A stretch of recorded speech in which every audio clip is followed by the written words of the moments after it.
वो अल्लाह है कि जो जिंदे से मुर्दे को और मुर्दे से जिंदे को निकालता है। इसके अलावा इस कायनात में कोई ऐसा नहीं। इसकी मिसाल यह है, जिंदे से मुर्दे को निकालने का मतलब कि मुर्गी में से अंडा निकाल दिया, और बेजान में से जानदार को निकालने का मतलब कि अल्लाह रब्बुल आलमीन ने उस अंडे में से चूजा निकाल दिया।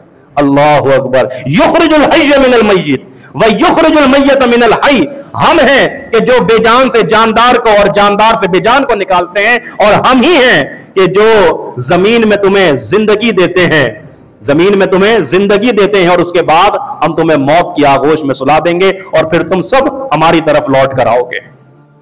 उसके बाद कान लगा के सुनिए, अल्लाह फरमा रहा है फ़अक़िम वजहक लिद्दीन हनीफा। ऐ पैगंबर, अपने चेहरे को दीन हनीफ की जानिब कर लीजिए। दीन हनीफ, हनफ किसे कहते हैं? हनीफ आपने सुना है कि इब्राहिम अलैहिस्सलाम के बारे में कई जगह पर आया है। हनफ किसे कहते हैं, हनीफ किसे कहा जाता है? फरमाया कि जिसका चेहरा इधर उधर से हटकर, दाएं बाएं से हटकर सीधा अल्लाह रब्बुल आलमीन के दीन की तरफ हो। फरमाया ये हनीफ है, और इसी हनीफ की तरफ आपने अपने चेहरे को रखना है, यानी हमारी तरफ, दाएं बाएं नहीं जाना। 21वें सिपारे की इब्तिदा, उतलु मा उहिया इलैका मिनल किताबि व अक़ीमिस सलात, कि जो वही आपकी तरफ उतारी गई है उसकी तिलावत कीजिए, यानी कलामुल्लाह की तिलावत कीजिए। व अक़ीमिस सलात, नमाज को कायम कीजिए। इन्ना सलाता तन्हा अनिल फ़हशाई वल मुनकर, बेशक नमाज बेहयाई और बुराई के कामों से रोकती है। वली ज़िक्रुल्लाहि अकबर, और ये अल्लाह रब्बुल आलमीन का अकबर जिक्र है, बड़ा जिक्र है। नमाज को अल्लाह रब्बुल आलमीन ने जिक्र अकबर कहा है। जो दीगर जिक्र हैं नमाज से हटकर, उनको जिक्र अकबर नहीं कहा जा रहा, लेकिन नमाज में जो आप पढ़ रहे हैं उसको जिक्र अकबर कहा जा रहा है। क्यों? क्योंकि आप नमाज में जब खड़े होते हैं तो पूरी नमाज में आपके जिस्म का हर उज़ू और जिस्म के आज़ा अल्लाह रब्बुल आलमीन की इबादत कर रहे होते हैं। मिसाल के तौर पे कि जब आप खड़े होते हैं, क़याम करते हैं, तो ज़बान अल्हम्दुलिल्लाह रब्बिल आलमीन, अल्लाह रब्बुल आलमीन का जिक्र कर रही होती है। इसी तरह आप रफ़े दैन करके जब जाते हैं रुकू में, तो ये हाथ भी अल्लाह रब्बुल आलमीन की इबादत कर रहे हैं। फिर आप अपनी कमर को झुकाते हैं, वो कमर भी अल्लाह की इबादत कर रही है। आप सजदे में जाते हैं, आपकी पेशानी भी, आपके हाथ पांव भी, हत्ता के आखिर में आपकी ये मुंडी यानी आपका ये सर भी, इधर आप सलाम फेरते हैं, इधर आप सलाम फेरते हैं, ये भी अल्लाह रब्बुल आलमीन के इबादत में मशगूल है, और दिल भी अल्लाह रब्बुल आलमीन के इबादत कर रहा होता है। तो जो जिक्र नमाज में किया जाता है और जो अल्लाह की याद नमाज में होती है, फरमाया उसको हम कह रहे हैं कि वली ज़िक्रुल्लाहि अकबर, ये अल्लाह रब्बुल आलमीन का बहुत बड़ा जिक्र है, इसलिए नमाज कायम किया करो। उसके बाद अल्लाह रब्बुल आलमीन इसी सूरह अनकबूत 21वें सिपारे में फरमा रहे हैं कि वल्लज़ीना जाहदू फीना लनहदियन्नहुम सुबुलना, कि जो लोग हमारे रास्ते में कोशिश करते हैं, मुजाहिदा करते हैं, फरमाया कि हम उनको सीधा राह दिखा देते हैं। मुजाहिदा, आप अपने नफ्स के खिलाफ भी आप मुजाहिदा कर सकते हैं। आप किसी अपनी बुरी हरकत के खिलाफ मुजाहिदा कर सकते हैं। आप गर्मी में नमाज पढ़ने के लिए तपती हुई धूप में आ रहे हैं, ये मुजाहिदा है। आप तपती हुई धूप के अंदर रोजा रखे हुए, ये मुजाहिदा है। आप ठंडी रातों में नमाज पढ़ने के लिए फजर की आ रहे हैं, ये मुजाहिदा है। यानी आप अल्लाह के रास्ते में लगे हुए हैं, कोशिश कर रहे हैं, और वो कोशिश नेकी के कामों में होनी चाहिए। तो फरमाया कि हम इन कोशिश करने वालों को रास्ता दिखाते हैं। और रास्ते का मतलब पता है क्या है? सुबुलना का मतलब मालूम है क्या है? सुबुलना का मतलब यह है कि जो हमारे रास्ते में मुजाहिदा करेगा, कोशिश करेगा, हम उसको नेक अमाल पे चलने की तौफीक दे देंगे, नेक अमाल पे चला देंगे। हम उसे नमाज का पाबंद बना देंगे, हम उसे रोजे का पाबंद बना देंगे, हम उसे सदका और खैरात का पाबंद बना देंगे, और हम उसे ये तौफीक दे सकते हैं कि वो हमारे घर जाए और वहां पे हज और उम्रे की सआदत हासिल करे। ये सारी चीजें सुबुलना में आ रही हैं कि जो कोशिश करता है, हम उनके लिए नेक अमाल पे चलने वाला रास्ता आसान फरमा देते हैं। उसके बाद सूरह अर्रूम का आगाज हो रहा है 21वें सिपारे में। सूरह अर्रूम, ये याद रखिए कि 570 ईस्वी में मोहम्मद मुस्तफ़ा सल्लल्लाहु अलैहि वसल्लम की विलादत बासआदत हुई 570 ईस्वी में, और 610 ईस्वी में अल्लाह के नबी अलैहिस्सलाम को रिसालत और नबूवत के मनसब से सरफराज किया गया। 570 और 610 कितने साल हो गए? 40 साल की उम्र में अल्लाह के नबी अलैहिस्सलाम को नबूवत अता फरमाई गई। 602 हिजरी में 602 ईस्वी में ईरान ने हमला किया रूम पर। खुसरो परवेज जो ईरान का बादशाह था, उसने रोम पर हमला किया और रोम को बर्बाद करके रख दिया। हिरकल तबाह कर दिया, बर्बाद कर दिया, एक एक शहर को मिटा के रख दिया ईरान ने, उस खुसरो परवेज ने। अल्लाह ने फरमाया अलिफ लाम मीम गुलिबतिर रूम, अल्लाहु अकबर, कि रोम खत्म हो गया, रोम का मामला सफाई हस्ती से मिट गया। लेकिन एक वक्त आएगा कि अल्लाह रब्बुल आलमीन इन रूमियों के जरिए ही ईरान को शिकस्त फाश देगा, इन रूमियों के जरिए। हालांकि वो रूम तो बर्बाद हो गया, गली गली कोना कोना सब तबाह और बर्बाद हो गया, लेकिन अल्लाह रब्बुल आलमीन फरमा रहा है फी बिज़अ सिनीन, चंद ही सालों में तुम देखना, चंद ही सालों में। और ये बिज़अ इसका हद है, बिज़अ का मतलब हद यह है कि 9 साल तक के अरसे में देखना तुम कि अल्लाह रब्बुल आलमीन कैसे गलबा अता फरमाएगा रूम को इन ईरानियों पर। अब लोग बज़ाहिर तो ये देख रहे हैं कि ये जो तबाही और बर्बादी के दहाने पे पहुंच चुके हैं, खत्म हो चुके हैं, और ये मजूसी हैं और इनके साथ मुशरिकीन भी मिले हुए हैं। मुशरिकीन और मजूसी ये दोनों साथ साथ हैं, क्योंकि दोनों अल्लाह को नहीं मान रहे, गैरुल्लाह की इबादत कर रहे हैं। और जबकि जो ईसाई लोग हैं वो मुसलमानों के करीब होते हैं। क्यों? क्योंकि वो अल्लाह पर ईमान रखते हैं और उसके रसूलों पर भी ईमान रखते हैं। तो ये ईसाई और मुसलमान ये करीब करीब, लेकिन ये मुशरिक और मजूसी ये दोनों मिलकर ये चाह रहे हैं कि रूम कभी भी जो है ना हम पे गलबा ना पा सके। लेकिन अल्लाह फरमा रहा है कि चंद ही सालों में तुम देखना, चंद ही सालों में देखना कि अल्लाह रब्बुल आलमीन कैसे ईरान को शिकस्त फाश करेगा। और ये बिज़ी का मतलब मैंने आपको बताया कि लिमिट है 9 साल। 9 साल भी नहीं लगे, बल्कि 7 सालों में रूमी फौजियों ने उठकर ईरान पर ऐसा हमला किया कि उसकी ईंट से ईंट बजा दी। अल्लाह रब्बुल आलमीन फरमा रहा ऐसा क्यों हुआ? क्योंकि वाद अल्लाह, तेरे रब का यह वादा था, तेरे रब का यह वादा था, ला युखलिफुल्लाहु वादहु, और अल्लाह रब्बुल आलमीन अपने वादे के खिलाफ नहीं करता। नुक्ता जहन में बिठा लीजिए कि अगर कोई परेशानी है और आप अल्लाह से दुआ कर रहे हैं तो अल्लाह का वादा है कि मैं दुआ कबूल करूंगा।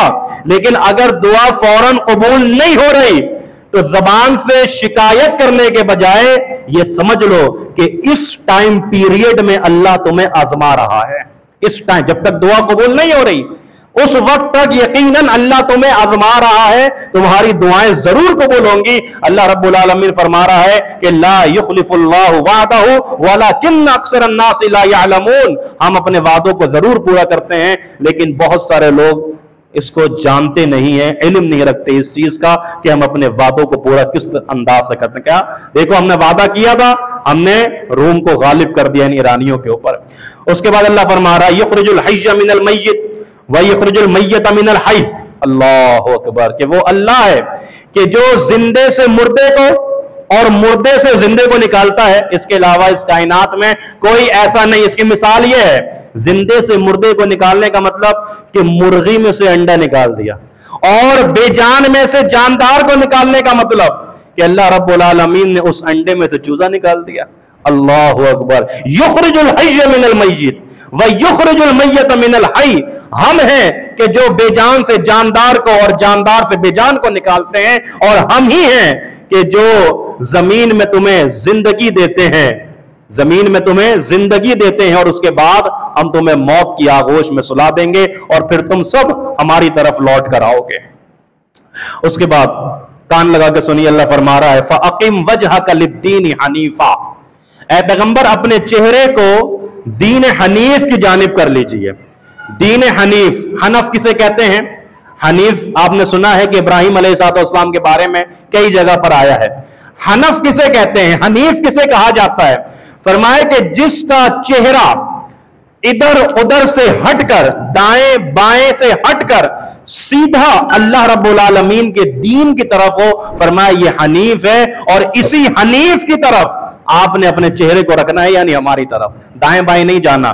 और आगे फरमाया कि वो दीन कौन सा है? फितरतल्लाहिल्लती फतरन्नास अलैहा, वो दीन दीन फितरत है। चाहे कोई भी शख्स हो, कोई भी इंसान हो, कोई भी बच्चा है जो पैदा हो रहा है इस कायनात में, वो दीन हनीफ पर पैदा हो रहा है, दीन इस्लाम पर पैदा हो रहा है। फिर उसकी परवरिश किसी माहौल में होती है तो फिर उसके माँ बाप उसे यहूदी बना देते हैं या नसारा बना देते हैं या आतिश परस बना देते हैं, लेकिन वो जो बच्चा पैदा हो रहा है वो दीन हनीफ पर पैदा हो रहा है। हनीफ, दीन हनीफ, दीन फितरत यही है कि वो अकेला है, वो यक्ता है, वो तना, तौहीद। दीन हनीफ यही है, तौहीद। आप देखते हैं कि एक हिंदू क्रिकेटर है, अगर तेंदुलकर, बहुत बड़ा नाम है, कभी आपने उसको देखा है? वो सेंचुरियां बनाता है, काफी बनाई हुई उसने, लेकिन वो सेंचुरी बनाकर, और जितने भी अक्सर ऐसे गैर मुस्लिम खिलाड़ी आप देखेंगे, कोई गोल कर देते हैं, कोई सेंचुरी बना देते हैं, कहां देखते हैं? वो सबसे पहले वो आसमान की तरफ देखते हैं, क्योंकि उनकी फितरत में ये शामिल है कि आसमानों पर कोई है और वो अल्लाह है। लेकिन उनकी दावत और उनके जो लोग होते हैं, माहौल होता है, वो उनको शिर्क की तरफ लगा देते हैं और फिर वो उस रास्ते पर चल पड़ते हैं। वरना फितरत यही है कि अल्लाह रब्बुल आलमीन है। और इसकी एक और, इसी आयत का एक और जुमला, ये बड़ा तवज्जो तलब है, तवज्जो फरमाइएगा। ला तब्दीला ली खल्किल्लाह, अल्लाह कह रहा है हम जो पैदा कर दें उसमें हम तब्दीली नहीं करते। नुक्ता सुन लीजिए, इंसानों और जिन्नों को अल्लाह ने क्यों पैदा किया? अपनी इबादत के लिए। इल्ला लियाबुदून, फरमाया कि जब हम इंसान को हमने इसलिए पैदा किया कि ये हमारी इबादत करे, तो इसकी तखलीक में तुम तब्दीली करके इसको ही क्यों पूछने लग जाते हो? मिसाल के तौर पे ईसा अलैहिस्सलाम को अपना रब बना लिया उन्होंने, उज़ैर को उन्होंने अपना रब बना लिया, अल्लाह बना लिया, माद अल्लाह। फरमाया ला तब्दीला लि खल्किल्लाह, अल्लाह की मखलूक में कोई तब्दीली नहीं हो सकती। अगर वो अबद है तो वो अब्द ही रहेगा, वो बशर है तो बशर ही रहेगा, और वो जिन है तो वो जिन ही रहेगा। अल्लाह की मखलूक में तब्दीली नहीं हो सकती। तो तुम अल्लाह की मखलूक को कैसे तब्दील कर देते हो? तुम एक बंदे को माबूद कैसे बना देते हो? तुम एक शख्स को, बशर को नूर कैसे बना देते हो? ये तुम कौन होते हो तब्दीलियां करने वाले? अल्लाह की मखलूक में कोई तब्दीली नहीं होती। ज़ालिका दीनुल क़य्यिम, अल्लाह फरमा रहा है ये मजबूत दीन है जो हम बयान कर रहे हैं। दीन हनीफ की तरफ अपना चेहरा, फितरत अल्लाहिल्लती, अल्लाह की जो, अल्लाह ने जो दीन फितरत पे पैदा किया उसी पे कायम रहो, और अल्लाह की मखलूक में कोई तब्दीली नहीं होती। ज़ालिका दीनुल क़य्यिम, ये मजबूत दीन है, ये क़य्यिम दीन है। उसके बाद अल्लाह रब्बुल आलमीन फरमा रहा है कि ज़हरल फ़सादु फ़िल बर्रि वल बहर, बड़ी मारूफ आयत है कि जमीन में यानी खुश्की और तरी में जो फसाद हो रहा है, ये क्यों हो रहा है? बिमा कसबत अयदीन नास, तुम्हारे अपने अमाल हैं, तुम्हारे अपने गुनाह, परेशानियां, मुश्किलें, मसाइब है, टेंशन का माहौल है, तो ज़हरल फ़साद, जमीन पे फसाद है, तो अपने अमाल की इस्लाह करो, ये फसाद खत्म हो जाएगा। उसके बाद सूरह अल-लुक़मान का आगाज हो रहा है, सूरह लुक़मान का, और ये लुक़मान पैगंबर नहीं है, ये जहन में बिठा लीजिए। अगरचे अल्लाह ने इस कुरान करीम में पैगंबरों के नाम पर भी सूरतों का नुज़ूल किया है। सूरह हूद अलैहिस्सलाम पैगंबर है, सूरह इब्राहीम अलैहिस्सलाम पैगंबर है, लेकिन इनके पैगंबर न होने के बावजूद अल्लाह ने इनके नाम पर सूरत को नाजिल किया। मालूम हुआ कि ये कितनी अजीम शख्सियत होंगे अल्लाह रब्बुल आलमीन के नजदीक, कितने वली होंगे, कितने बड़े ये अल्लाह के दोस्त होंगे कि अल्लाह रब्बुल आलमीन ने इनके नाम पे सूरह करीमा को नाजिल फरमा दिया। इसके अलावा अल्लाह रब्बुल आलमीन ने सूरह मरियम भी नाजिल फरमाई। वो नबिया नहीं थी, मरियम जो है वो नबिया नहीं है, लेकिन वलिया तो है, और ऐसी वलिया है कि ज़करिया ने देखा कि बेमौसम फल खा रही है, अन्ना लकी हाज़ा, मरियम फल कहां से आए? कहा इंदिल्लाह, अल्लाह के पास से। इन्नल्लाह यर्ज़ुक़ु, इतनी बड़ी वलिया कि अल्लाह रब्बुल आलमीन बेमौसम फल उनको खिला रहा है। ये औरत की फजीलत है, अहमियत है, इतनी बड़ी वलिया अल्लाह रब्बुल आलमीन।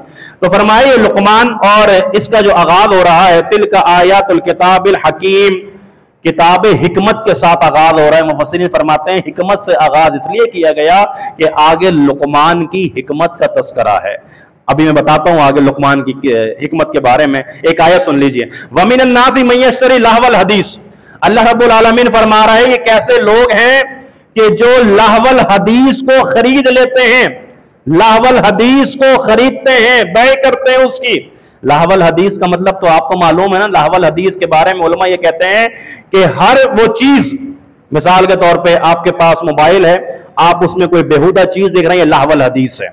आप कोई फजूल काम कर रहे हैं, फजूल हरकत कर रहे हैं, ये लहवल हदीस है। लहवल हदीस की एक डेफिनेशन ये है जो अल्लाह कह रहा है कि लियुज़िल्ला अन सबीलिल्लाहि बिगैर इल्म। हर वो चीज लहवल हदीस है कि जो तुम्हें अल्लाह के रास्ते से गुमराह कर दे। हर वो चीज लहवल हदीस है। मिसाल के तौर पे तुम दुकान पे बैठे हुए हो, नमाज का वक्त हो गया, नमाज हो गई, अब तुम दुकान को बंद करके या वहां किसी को बिठा के नमाज पढ़ने के लिए आए हो, तो वो जो तुम दुकान चला रहे थे और अल्लाह के रास्ते में उसने तुम्हें रोक दिया बाजमात नमाज पढ़ने से या खुतबा मसनूना सुनने से, यानी जो जुम्मे खुतबा होता है, फरमाया वो लहवल हदीस है। यानी हर वो चीज जो तुम्हें अल्लाह के रास्ते से रोक दे, जो तुम्हें अल्लाह के रास्ते से गुमराह कर दे, वो लहवल हदीस है। अल्लाह फरमा रहा है वलक़द आतैना लुक़मान अल हिक्मा, कि बेशक हमने अपने बंदे लुक़मान को हिकमत अता फरमाई थी। हिकमत की डेफिनेशन मालूम है आपको हिकमत किसे कहते हैं? हिकमत का मतलब क्या होता है? हिकमत का मतलब समझ लीजिए कि अच्छा काम अच्छे अंदाज से अच्छे वक्त पर करना, यह हिकमत कहलाता है। काम भी अच्छा, उस काम का तरीका भी अच्छा, और उस काम का टाइम और वक्त भी अच्छा मुकर्रर करें आप, इसको कहते हैं हिकमत। इसको कहते हैं हिकमत। अब मिसाल के तौर पे एक शख्स है, मिसाल जरा सुनिएगा, हो सकता है आप लोग को हंसी आ जाए। मिसाल यह है कि अगर एक शख्स वॉशरूम जाना चाह रहा है, उसके हाथ में लोटा भी है और वो जा रहा है, और आप उसको पकड़ के खड़े हो जाएं कि भाई सुन, पहले यहां पे हमारी दावत सुन, पहले हमारी बात सुन, यहां पर हम तुझे जो है तबलीग करने के लिए आए, पहले हमारी बात सुन। बोला भाई छोड़ो मुझे, पहले मैं अपना काम मुकम्मल करूं, उसके बाद आके सुन लूंगा। उसको वहां पे रोकना, क्या ये मुनासिब बात है? ये हिकमत वाली? उसको एक काम के लिए, जरूरी काम के लिए, हाजत के लिए जाना है, और आप उसको पकड़ के बोलो मेरी दावत सुनो, मेरी तबलीग सुनो, मेरी बात सुनो, तो ये हिकमत तो नहीं कहलाएगी ना। हिकमत यह है कि अच्छा काम अच्छे अंदाज से अच्छे वक्त पर किया जाए, इसको कहते हैं हिकमत। और इन्होंने अपने बेटे को कुछ नसीहतें फरमाई थी। उसमें सबसे पहली नसीहत जो बेटे को की थी, वो अल्लाह की तौहीद के बारे की थी कि या बुनैया ला तुशरिक बिल्लाह इन्न शिर्क लज़ुल्मुन अज़ीम। ए मेरे बेटे, कभी भी कायनात में शिर्क ना करना, और शिर्क जुल्म अजीम है। तुझे जला दिया जाए, मार दिया जाए, कत्ल कर दिया जाए, तुझे धमकियां दी जाए, तुझे जो है ना तंबीह की जाए, खबरदार किया जाए, तुझे नुकसान पहुंचाया जाए, तेरे माल को नुकसान पहुंचाया जाए, तेरी औलाद को नुकसान पहुंचाया जाए, कायनात का हर नुकसान बर्दाश्त कर लेना, लेकिन अल्लाह के साथ शिर्क करना गवारा नहीं करना। अल्लाह ने कहा लुकमान, तुमने अपने बेटे को नसीहत की हमारे बारे में नसीहत की, हमारा अकीदा समझाया, अब हम तुम्हारे बेटे को तुम्हारे बारे में वसीयत करते हैं कि ववस्सैनल इंसाना बिवालिदैहि, अपने वालिदैन के साथ हुस्न सलूक करना। तूने हमारा हक बताया लुकमान, तूने अपने बेटे को हमारा हक बताया, हम तेरे बेटे को तेरा हक बताते हैं कि अपने वालिदैन के साथ क्या करना? हुस्न सलूक करना। अल्लाह अकबर, अच्छे रवैये से पेश आना। और फिर उसके बाद और बहुत सारी नसीहतें हैं जिसमें कहा मेरे बेटे नमाज को कायम करना, नेकी का हुक्म देना, बुराई से रोकना, और सब्र की तलकीन करना। और फिर फरमाया कि जमीन पर गाल फुला के ना चलना, अल्लाह रब्बुल आलमीन मुतकब्बिर लोगों को पसंद नहीं करता। फिर फरमाया कि अपनी आवाज को ऊंचा ना करना, क्योंकि सबसे ऊंची और बुरी आवाज जो होती है वो गधे की होती है। ये सारी की सारी ये नसीहतें फरमाई। और उसके बाद अल्लाह रब्बुल आलमीन ने फरमाया कि वलौ अन्नमा फिल अर्ज़ि मिन शजरतिन अक़लाम, फरमाया कि दुनिया के सारे दरख्त तुम्हारे लिए कलम बना दिए जाएं, और दुनिया का जितना पानी है समंदरों में उसको स्याही बना दिया जाए, और तुम उस कलम को उस स्याही में डबो के अल्लाह रब्बुल आलमीन के कलमात लिखना चाहो, अल्लाह का शुक्र अदा करना चाहो, अल्लाह की शुक्रगुजारी के लिए जुमले लिखना चाहो, तुम्हारे वो दरख्त के कलम खत्म हो जाएंगे, तुम्हारी वो स्याही सूख जाएगी, लेकिन तुम अल्लाह के कलमात को गिन नहीं सकते, तुम अल्लाह की नेमतों का शुमार नहीं कर सकते। तो लिहाजा हर हाल में उठते बैठते चलते फिरते अल्लाह रब्बुल आलमीन का शुक्र अदा किया करो। और आखिर में सूरह लुकमान में अल्लाह रब्बुल आलमीन ने बाबाओं का रद्द किया। बाबाओं का, बाबा समझते हैं ना, हर दूसरे दिन, चौथे दिन, 8वें दिन एक नया बाबा नमूने होते हैं। ये फरमाया दज्जाल से पहले ये नमूने आते रहेंगे और इनसे देखते रहना, इनको सिर्फ तफरी के लिए रखना कि वो फूक मारेंगे। फूक मारने वाला भी बाबा आया हुआ ना, मशहूर है बड़ा। फरमाया ये बाबे ये नमूने आते रहेंगे जो कहेंगे हमें सब मालूम है, तो आओ इनसे पूछो इन्नल्लाह इंदहु इल्मु अस्साअह, क़यामत कब कायम होगी, पूछो इनसे, ये बाबाओं से पूछो क़यामत कब कायम होगी। फरमाया अल्लाह के अलावा कोई नहीं जानता क़यामत कब कायम होगी। वयुनज़्ज़िलुल गैस, बारिश कब कैसे कितनी मिक़दार में बरसेगी अल्लाह को मालूम है। वयअलमु मा फिल अरहाम, मां के रहम में क्या है अल्लाह को मालूम है। साइंस कहती है हमें मालूम है, हम अल्ट्रासाउंड से पता लगाएंगे कि लड़का है या लड़की है। फरमाया तूने पता लगा लिया लड़का है या लड़की है, अभी तो वो कतरा मां के रहम में टपका नहीं, हमें तब मालूम है कि वो लड़का है या लड़की। हमें यह मालूम है कि मोटा होगा या पतला, हमें यह मालूम है कि ये कितने दिन जिंदा रहेगा और कितने देर के बाद मर जाएगा। हमें यह मालूम है कि ये नेक होगा या बुरा होगा। बता सकता है ये सब कुछ? नहीं बता सकता। तो मुकम्मल तफसील अलिफ से लेके ये तक अगर किसी को मालूम है तो वो रब्बुल आलमीन को मालूम है। ये क्या बात हुई कि कुछ महीनों के बाद जब उसमें रूह फूंक दी गई, धड़कन दे दी गई, बना, भाई सारी चीजें बताओ ना फिर, अगर इतने होशियार बन रहे हो तो वयअलमु मा फिल अरहाम, हम जानते हैं कि मां के रहम में क्या है, और हम जानते हैं कि इंसान कल कितना कमाएगा और किस जमीन पर उसकी मौत वाक़ई होगी। ये 5 चीजें हैं। फरमाया अल्लाह के अलावा इस कायनात में कोई नहीं जानता। जान सकता है कोई ये चीज? एक शख्स के ख्वाब में मलकुल मौत आ गया। मलकुल मौत, मौत का फरिश्ता, मौत के फरिश्ते से कहा भाई अब आ ही गए हो मेरे पास, तो ये बताओ कि मैं मरूंगा कब, मुझे बता दो ताकि तैयारी कर लो, मरूंगा कब। मलकुल मौत ऐसे 5 उंगलियां दिखा के चला गया ख्वाब में, ऐसे 5 उंगलियां दिखा के चला गया। और वो परेशान हुआ, ये 5 उंगलियां भी क्या है, ये 5 मिनट है, 5 घंटे हैं, 5 महीने हैं, 5 दिन है, 5 साल है, क्या है? आंख खुली, परेशान हुआ। ख्वाब बताने वाले के पास गया, कहा हजरत मौत का फरिश्ता है, मैंने पूछा कब मरूंगा, हो ये दिखा के चला गया। कहने लगा वो बता के गया है कि ये 5 चीजें जो कुरान में सूरह लुक़मान में अल्लाह ने बयान की हैं, ये अल्लाह के अलावा कोई नहीं जानता है, कोई माई का लाल नहीं जानता है। ये कहां मरेगा, कितना खाएगा, मां के रहम में क्या है, बारिश कितनी बरसेगी, कब बरसेगी, ये तो महकमा मौसमियात वाले पेशन गोई कर रहे हैं। फला दिन फला वक्त पर इतनी बारिश क्वांटिटी में बरस सकती है, हमारी पेशन गोई है, बाकी जो अल्लाह चाहे डाल देते, अल्लाह की मर्जी। तो ये अल्लाह के अलावा कोई नहीं जानता। और क़यामत कब कायम होगी ये भी अल्लाह के अलावा कोई नहीं जानता। आखिरी बात सुन लीजिए, सूरह अस-सजदा शुरू है, अल्लाह रब्बुल आलमीन फरमा रहा है, अल्लाहु अकबर, अल्लाह कह रहा है अल्लज़ी अहसना कुल्ल शैइन खलक़ा, हमने हर चीज को खूबसूरत पैदा किया है, हर मखलूक को हमने खूबसूरत बनाया है, खूबसूरत पैदा किया है। आप बोलेंगे कीड़े मकोड़े, ये सांप बिच्छू, ये खूबसूरत है? उनके अंदर जो अल्लाह रब्बुल आलमीन ने सलाहियतें रखी हैं, अगर उन सलाहियतों में आप गौर करें तो आप क्या उठेंगे कि वाकई ये कारीगरी है, वाकई ये खूबसूरती है, वाकई ये हुस्न जमाल है। एक एक जानवर के अंदर अल्लाह रब्बुल आलमीन ने कितने कितने करामात रखे हैं, आप हैरान हो जाएंगे अगले दिन। चींटी के ऊपर भी अगर आप खाली गौर कर लें, चींटी के ऊपर, उसके तनफ्फुस के ऊपर, जो सांस लेने का सिस्टम है, उस पर गौर कर लें, अकल हैरान रह जाएगी और क्या उठेंगे कि वाकई अल्लाह ने बहुत खूबसूरत। अल्लाह ने फिर कहा सुम्मा जअला नस्लहू, फिर अल्लाह ने तुम्हारी नस्ल को एक बेवकत पानी से आगे बढ़ाया है। अल्लाह अकबर, बेवकत पानी। अल्लाह रब्बुल आलमीन ने तुम्हारी नस्ल को एक जलील पानी के कतरे से, जलील पानी के कतरे से हमने आगे बढ़ाया है। तो तकब्बुर नहीं किया करो, तुम्हें बार बार बताते हैं, तुम एक बेवकत गंदे जलील पानी के कतरे से पैदा किए गए हो, तुम्हारी कोई औकात नहीं है हमारे सामने, झुक के रहा करो, झुक के। और एक कहने वाले ने कहा अरे किस चीज पे तकब्बुर करता है, किस चीज पे इतराते हो?